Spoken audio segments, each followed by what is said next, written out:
নতুন বছরের উপহার ফুটবল আবার ভারত সেরা বাংলা কোচ সঞ্জয় সেনের নেতৃত্বে বাংলা এলো সন্তোষ ট্রফি।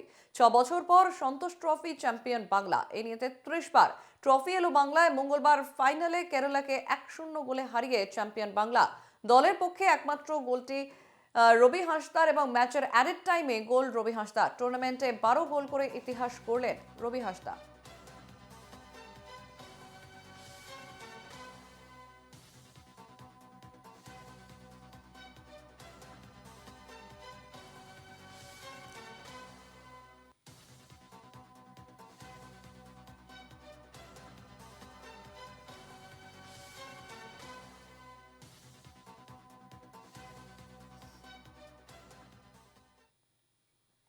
13 বছর ধরে মুখ্যমন্ত্রী, অথচ দেশের সবচেয়ে দরিদ্রতম মুখ্যমন্ত্রী মমতা বন্দ্যোপাধ্যায়। সবাইকে পিছনে ফেলে ধনীতম মুখ্যমন্ত্রী অন্ধ্রপ্রদেশের চন্দ্রবাবু নাইডু।